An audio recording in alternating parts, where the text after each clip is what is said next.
నమస్తే, welcome to spotlight.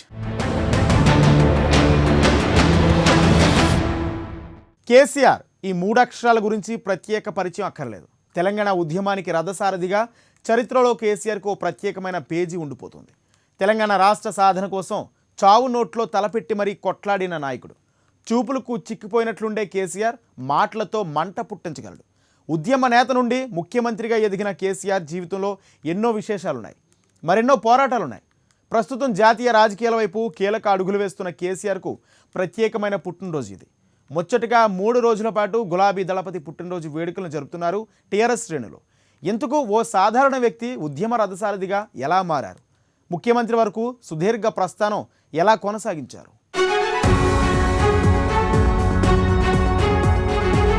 హోరున గాలి వీస్తే ఎదురు నిలబడలేని బక్కపలుచని శరీరం. అయితేనేం సునామీ లాంటి రాజకీయ ఆటుపోట్లను తట్టుకుని ఉవ్వెత్తున ఎగిసిన ఉద్యమానికి మార్గదర్శిగా నిలిచిన హృదయ దారుఢ్యం.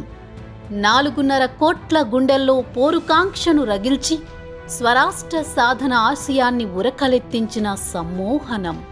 మాటలను తూటాల్లా, ఆరోపణలను డైనమైట్లుగా పేల్చగల సామర్థ్యం ఆయన సొంతం. ఇంకా చెప్పాలంటే ఆయనకు మాత్రమే సొంతం. హితులు, సన్నిహితులు ఆయన్ను కారణజన్ముడు అంటారు.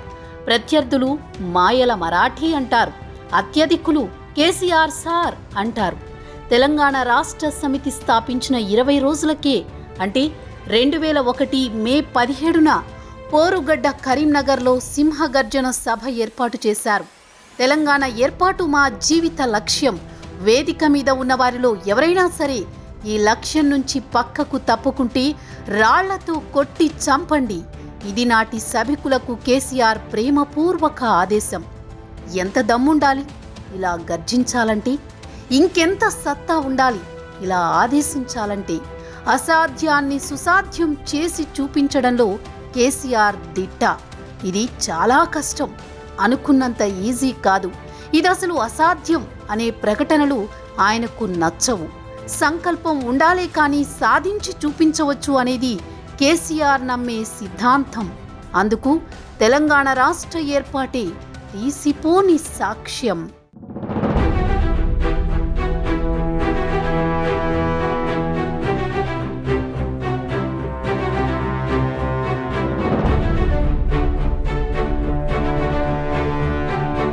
కేసీఆర్ ఆయన ఒకే ఒక్కడు 100 మందితో సరి సమానం. ఆయనకు మరొకరితో పోలిక సరికాదు, ఎవరితోనూ పోల్చలేం కూడా. ఆయనతో ఇతర నేతలను పోలిస్తే సమ్మోహన శక్తిలో వారికి 0 మార్కులే. చాణక్యం చదివిన నాయకులు చరిత్రలో చాలామంది ఉన్నారు, కానీ చాకచక్యంగా జనహృదయాలను గెలిచిన క్రెడిట్ కేవలం తెలంగాణ సీఎం కేసీఆర్ సొంతం. పుస్తకాలను పుక్కిలించేవారు ఎదురుపడతారు, కానీ జనం భాష, హృదయ ఘోష అర్థం చేసుకున్న టెక్నిక్ కేసీఆర్కు మాత్రమే సొంతం. స్వరాష్ట్ర సాధనలో లెక్కలేనన్ని అవమానాలు, వీటికి మించి అనుమానాలు, వ్యక్తిత్వాన్ని కించపరిచే విమర్శలు, హృదయం కమిలిపోయే ఆరోపణలు, వాటన్నింటినీ కొన్నిసార్లు మౌనంగా భరించారు కేసీఆర్. అదను చూసి మరి జూలు విదిల్చినట్లు తెలంగాణ యాస, భాష ఉట్టిపడేలా ప్రత్యర్థులపై విమర్శలు, ప్రతి విమర్శలలో విరుచుకుపడిన తెలంగాణ బెబ్బులి కేసీఆర్.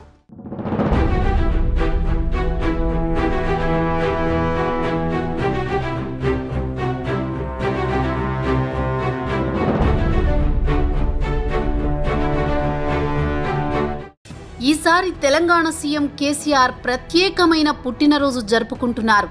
తెలంగాణ ఉద్యమం, తెలంగాణ సాధన, ముఖ్యమంత్రి అయిన తర్వాత జరుపుకున్న పుట్టినరోజులు విజయోత్సవాలను తలపిస్తే, ఇప్పుడు మాత్రం ఆయన మరో ఉద్యమానికి శ్రీకారం చుడుతున్న పరిస్థితుల్లో పుట్టినరోజు జరుపుకుంటున్నారు.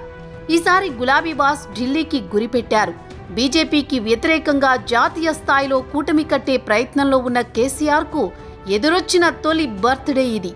రాజకీయాల్లో ప్రజల మద్దతు ఉంటేనే ఎవరికైనా విజయాలు సాధ్యం. ఈ విషయం కేసీఆర్కు తెలుసు. అందుకే తెలంగాణ ప్రజలు పంపిస్తే ఢిల్లీ కోటను బద్దలకొడతానని చెబుతున్నారు. దానికి తగ్గట్లుగా ప్రజలు తనకు మద్దతు ఇచ్చేలాగా ట్యూన్ చేసుకుంటున్నారు. ఇప్పటికే ఆ విషయంలో ముందడుగు వేశారు. ప్రజలు తనకు మద్దతుగా ఉన్నారని నిరూపించేందుకు టీఆర్ఎస్ శ్రేణులు కేసీఆర్ బర్త్డేను చాలా స్పెషల్గా నిర్వహిస్తున్నాయి.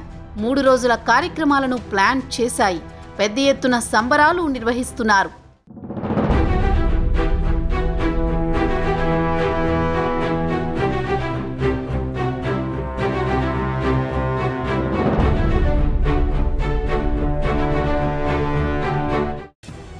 తెలంగాణలో ఎక్కడ చూసినా కేసీఆర్ ఫ్లెక్సీలే కనిపిస్తున్నాయి.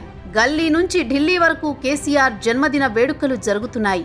ఉత్తరాదిన మరింత విస్తృతంగా కేసీఆర్కు బర్త్డే విషెస్ చెప్తూ ఫ్లెక్సీలు వెలిశాయి. బీజేపీ ఇలాకా అయిన గుజరాత్లో ప్రధాని మోదీ ప్రాతినిధ్యం వహిస్తోన్న వారణాసి నియోజకవర్గంలో, అటు ఢిల్లీలో కేసీఆర్ కటౌట్లు, ఫ్లెక్సీలు దర్శనమిస్తున్నాయి. దేశ్ కీ నేత కేసీఆర్ అంటూ హిందీ, ఇంగ్లీష్ భాషల్లో జరుగుతోన్న ప్రచారాలు అక్కడి ప్రజల దృష్టిని ఆకర్షిస్తున్నాయి. జాతీయ నేత ఇమేజ్ కోసం ప్రయత్నిస్తున్న కేసీఆర్కు ఏడాది అత్యంత కీలకం. ఈ పుట్టినరోజు ముగిసిన తర్వాతి నుండే ఆయన జాతీయ రాజకీయాలపై ఎక్కువ దృష్టి పెట్టబోతున్నారు. వచ్చే ఏడాది మళ్లీ పుట్టినరోజుకు కేసీఆర్ జాతీయ రాజకీయాల్లో ఏ స్థాయిలో ఉంటారనేది ఇప్పుడు కీలకం.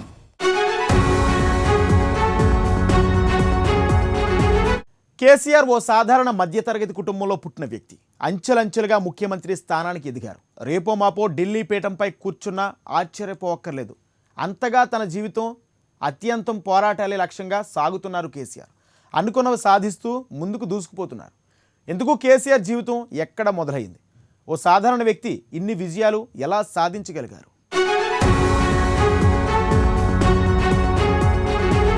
కేసీఆర్ తెలంగాణ ఏర్పాటులో కీ రోల్ పోషించిన ఉద్యమ నేత. 6 దశాబ్దాల తెలంగాణ ప్రజల కలను సాకారం చేసిన యోధుడు. కేసీఆర్ తాత వెంకట్రావు, ముత్తాత రామారావు ఏపీలోని విజయనగరం జిల్లా బుడ్డిపేటకు చెందినవారు అని గతంలో చాలా పెద్ద చర్చే నడిచింది. కేసీఆర్ తాత చిన్నతనంలోని వారి కుటుంబం ఏపీ నుంచి తెలంగాణకు వలస వెళ్లినట్లు ప్రచారం ఉంది. అయితే మెదక్ జిల్లా చింతమడకలో 1954 ఫిబ్రవరి 17న కల్వకుంట్ల రాఘవరావు, వెంకటమ్మ దంపతులకు కేసీఆర్ జన్మించారు. ఎగువ మానేరు డ్యాం నిర్మాణంలో కేసీఆర్ కుటుంబం భూమి కోల్పోయి చింతమడకకు వచ్చి స్థిరపడింది. సిద్దిపేటలో గ్రాడ్యుయేషన్ పూర్తి చేసి ఉస్మానియా యూనివర్సిటీలో ఎంఏ తెలుగు చదివారు కేసీఆర్. 1969లో శోభతో ఆయనకు వివాహమైంది. వీరికి కేటీఆర్, కవిత 2 పిల్లలు.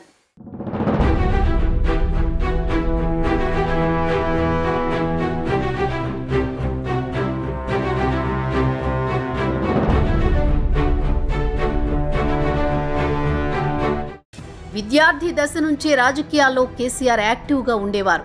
కాంగ్రెస్ నేత అనంతుల మదన్ మోహన్ కేసీఆర్కు రాజకీయ గురువు. 1970లో కేసీఆర్ కాంగ్రెస్ యువజన నేతగా పనిచేశారు.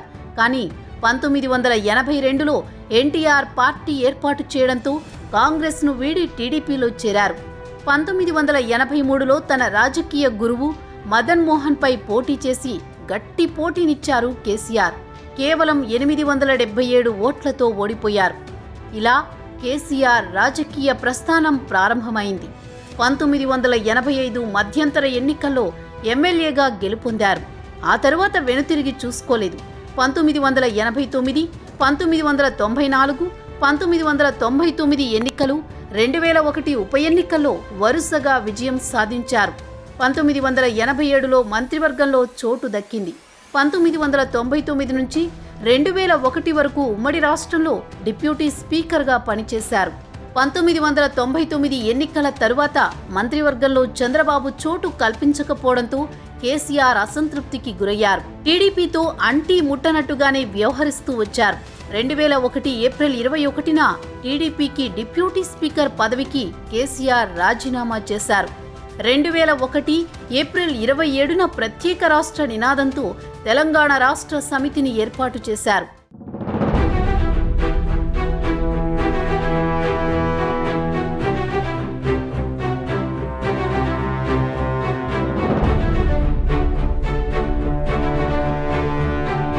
ప్రొఫెసర్ జయశంకర్తో కలిసి తెలంగాణ రాష్ట్రం కోసం ఉద్యమించారు కేసీఆర్. 2001లో ఉత్తరాఖండ్, జార్ఖండ్, ఛత్తీస్గఢ్ రాష్ట్రాలు ఏర్పడడంతో తెలంగాణ రాష్ట్ర ఏర్పాటు అసాధ్యమేమీ కాదనే అభిప్రాయానికి వచ్చారు. అలా ప్రజల్లోకి వెళ్లి ప్రత్యేక రాష్ట్ర తెలంగాణ ప్రజల ఆకాంక్ష అని ఉద్యమాన్ని ముందుకు తీసుకువెళ్లారు. 2001 మే 17న తెలంగాణ సింహగర్జన పేరుతో బహిరంగ సభ ఏర్పాటు చేసి రాజకీయ పోరాటం ద్వారా తెలంగాణ సాధిస్తామని ప్రకటించారు.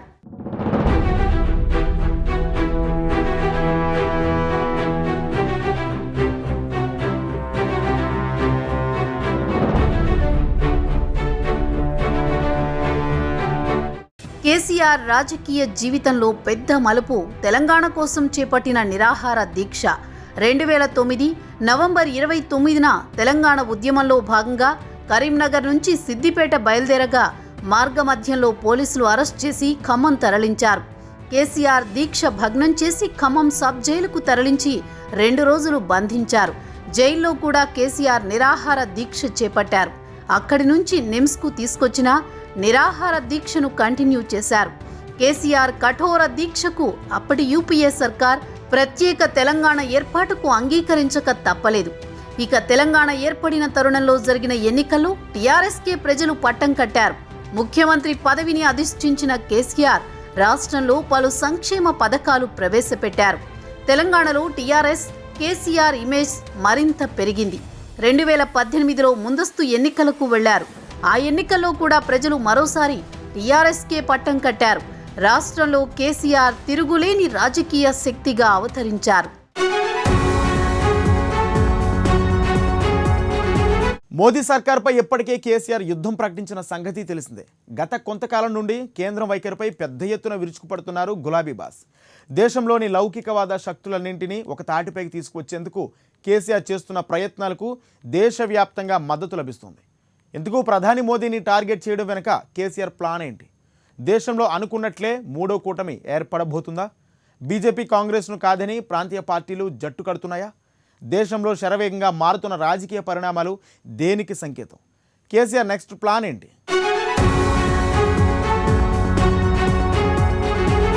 దేశ రాజకీయాల్లో క్రియాశీల పాత్ర పోషించేందుకు సిద్ధమని ప్రకటిస్తున్న కేసీఆర్ ఆ దిశగా ప్రయత్నాలు వేగవంతం చేశారు. జాతీయ రాజకీయాలపై ఇప్పుడు పూర్తి స్థాయిలో దృష్టి సారించిన ఆయన రాష్ట్ర సమస్యలపై కేంద్రంలోని బీజేపీ ప్రభుత్వం వివక్ష చూపుతోందంటూ కేసీఆర్ గత కొన్నాళ్లుగా నిప్పులు చెరుగుతున్నారు.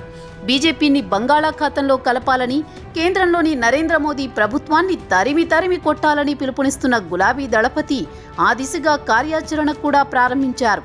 బీజేపీయేతర ముఖ్యమంత్రులు, ఇతర ప్రాంతీయ పార్టీల నేతలతో సంప్రదింపులు జరుపుతూ జాతీయ స్థాయిలో కాంగ్రెసేతర ప్రతిపక్షాన్ని బలంగా తయారు చేయడంలో కీలక పాత్ర పోషించేలా అడుగులు ముందుకు వేస్తున్నారు.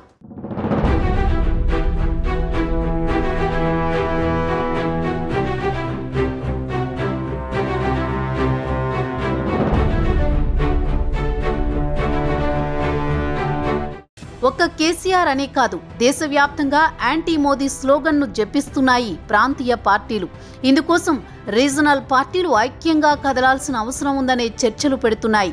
ఉత్తరాదిన మమత, కేజ్రీవాల్, అఖిలేష్ యాదవ్, దక్షిణాదిన కేసీఆర్, స్టాలిన్ ఒకే రకమైన స్టేట్మెంట్స్ ఇస్తున్నారు. ఇప్పటికే పశ్చిమ బెంగాల్ ముఖ్యమంత్రి మమతా బెనర్జీ కేసీఆర్, స్టాలిన్కు ఫోన్ చేసి కలిసి రావాలని కోరారు. ప్రాంతీయ ప్రతిపక్ష పార్టీల ముఖ్యమంత్రులు త్వరలోని జట్టు కట్టనున్నట్లు తెలుస్తోంది. వీళ్లంతా ఈ నెలాఖరున ఢిల్లీలో కీలక సమావేశాన్ని ఏర్పాటు చేయనున్నారు.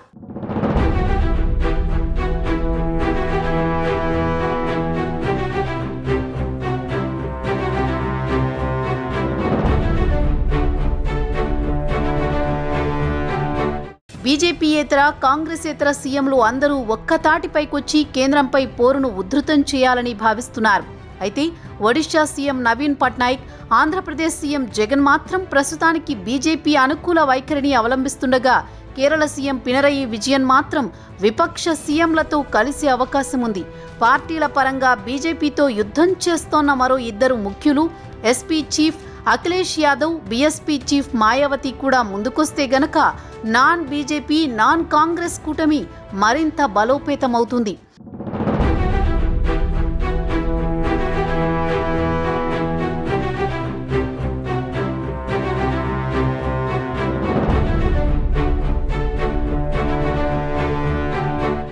ఎన్నికల వ్యూహకర్త ప్రశాంత్ కిషోర్ గురించి ప్రత్యేకంగా చెప్పక్కర్లేదు.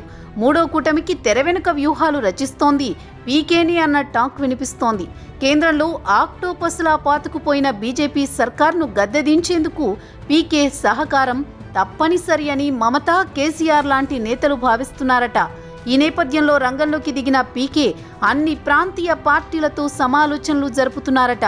2024 ఎన్నికలే లక్ష్యంగా విపక్ష పార్టీలను ఏకతాటిపైకి తెచ్చేందుకు పీకే మంతనాలు సాగిస్తున్నారట. ఈ ప్రయత్నాలన్నీ వర్కౌట్ అయితే మూడో కూటమి పురుడు పోసుకోవడం ఖాయంగా కనిపిస్తోంది. దమ్ము అంటే దేశవ్యాప్తంగా ఒక రకంగా చెప్పాలంటే ఇప్పటివరకు నేషనల్ ఫిగర్గా అయితే మరి మోడీ కొనసాగుతూ ఉన్నాడు. మరి ఇప్పుడు ఈ ప్రాంతీయ పార్టీల నాయకులు ఒకే రాష్ట్రానికి పరిమితం కావడం వల్ల వాళ్ళ యొక్క చరిష్మా కానీ వారి పరిపాలన విధానం కానీ దేశ ప్రజలకు తెలిసే అవకాశం లేదు. అంటే వీళ్ళంతా కలిసి మరి ఒక ఉమ్మడి ఫ్రంట్గా ఏర్పడి ఒక ఏదైనా నేషనల్ వైడ్ ప్రోగ్రామ్ ఇవ్వగలిగితే మరి దేశవ్యాప్తంగా తిరిగితే మరి వాళ్ళ శక్తి సామర్థ్యాలు బయటపడే అవకాశం ఉంది. ఇప్పటికైతే కేసీఆర్ కూడా ప్రయత్నిస్తున్నాడు దాంట్లో. మరి వీళ్ళందరికంటే ముందు కూడా మమతా బెనర్జీ అయితే ముందు బాగానే ఉంది. మోడీని ఢీకొట్టే దాంట్లో మమతా బెనర్జీ మొండిగా వ్యవహరించింది. అటు మోడీ, అమిత్ షా, యావత్తు బీజేపీ రాష్ట్రాల ముఖ్యమంత్రులంతా కూడా పశ్చిమ బెంగాల్లో అడ్డా వేస్తే కూడా ఆమె వాటందరినీ కూడా తట్టుకొని గతంలో కంటే ఎక్కువగా మెజార్టీ సాధించి తన సత్తా ఏందో నిరూపించింది. ఇప్పటికైతే ఆమె కేసీఆర్ కంటే ముందు మమతా బెనర్జీ అయితే మోడీని ఢీకొట్టుతుంది అనే దాంట్లో అయితే ప్రజల్లో కొంత మేరకు అధిక శాతం లేకుండా కొంత మేరకైతే ఆ ప్రయత్నంగా కనిపిస్తూ ఉంది.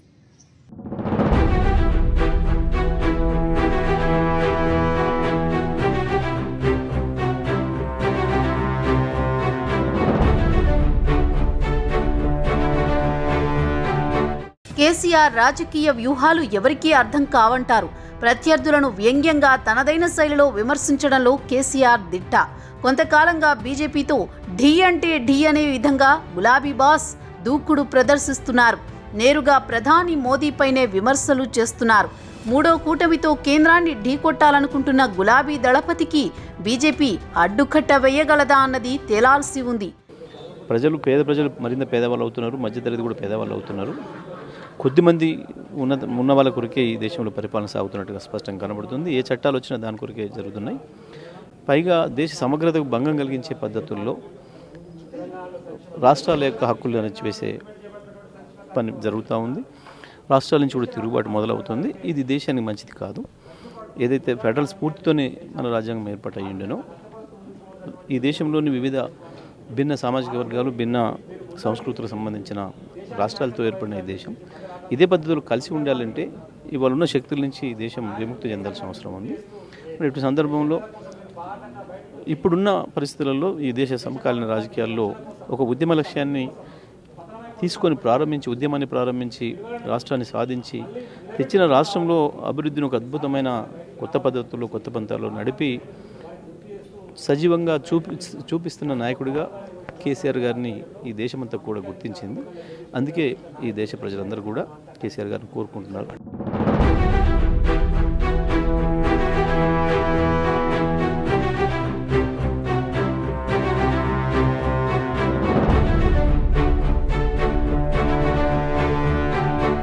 జాతీయ అంశాలపై హిందీ, ఇంగ్లీష్లో విస్తృతంగా మాట్లాడుతూ దేశం మొత్తం తన వైపు చూసేలా చేసుకున్నారు కేసీఆర్. బడ్జెట్ రోజైన ఫిబ్రవరి 1న హైదరాబాద్లో 2.5 గంటల పాటు జరిగిన మీడియా సమావేశంతో కేసీఆర్ ప్రసంగం వింటే మోదీని దించాలన్న కేసీఆర్ లక్ష్యం ఏపాటిదో స్పష్టమవుతోంది. కేసీఆర్ వరుస మీడియా సమావేశాలు, బహిరంగ సభల్లో ప్రధాని మోదీపై విరుచుకుపడుతున్నారు. ఆదివారం జరిగిన రెండో సుదీర్ఘ మీడియా సమావేశంలో కేసీఆర్ తన రేంజ్ మరింత పెంచుకున్నారు. కాంగ్రెస్ అధినేత రాహుల్ గాంధీ గురించి బాధ్యతారాహిత్యంగా మాట్లాడిన అస్సాం ముఖ్యమంత్రి హిమంత బిశ్వశర్మపై మండిపడ్డారు. వాట్సాప్ ద్వారా బీజేపీ తప్పుడు ప్రచారం చేస్తోందని ఆరోపించారు. ఎన్డీఏ ప్రభుత్వం సంస్కరణల ముసుగులో విద్యుత్ రంగాన్ని అమ్ముకుంటోందని ఆరోపించారు. జాతీయ అంశాలపై హిందీ, ఇంగ్లీష్లో విస్తృతంగా మాట్లాడుతూ దేశం మొత్తం తన వైపు చూసేలా చేసుకున్నారు కేసీఆర్. కేసీఆర్ను దేశ రాజకీయాలకు పంపడం కాదు, దేశ ప్రజలు కోరుకుంటున్న సందర్భంలో తప్పకుండా కేసీఆర్ గారి ద్వారా ఈ రాష్ట్రంలో ఏ రకంగా అభివృద్ధి జరిగిందో దాన్ని చెప్పాలి. కేసీఆర్ గారు యొక్క విజన్ ఏందో కూడా దేశానికి మరింత స్పష్టంగా చెప్పాలి. ప్రజలకు కూడా మరొకసారి గుర్తు చేయాలన్న ఉద్దేశంతోనే మేము ఈ కార్యక్రమం తీసుకున్నాం. మొత్తంగా చూసినట్టయితే దేశవ్యాప్తంగా ఇప్పటికే అటు ప్రధాని దేవగౌడ కావచ్చు, అదే ఉద్ధవ్ ఠాక్రే నేతలు లాంటి నేతలు కూడా కేసీఆర్ని ఆహ్వానించారు. ఖచ్చితంగా మీరు ముందుండి నడపండి, యుద్ధం కొనసాగించండి అని చెప్పారు. అంటే ఇది మున్ముందు ఎలా ఉండబోతుంది? తప్పకుండా ఈ దేశం తప్పకుండా పురోగమనం వైపే వెళ్తుంది. దానికి కేసీఆర్ గారి నాయకత్వం వహించాల్సిన చారిత్రకమైన సందర్భం వచ్చింది. అది తప్పకుండా జరుగుతుంది.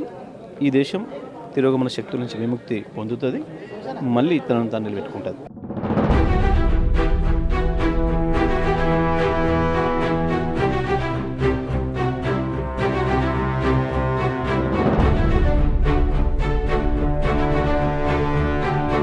కేసీఆర్ భావి ప్రధాని అంటూ అప్పుడే గులాబీ శ్రేణులు నినదిస్తున్నాయి.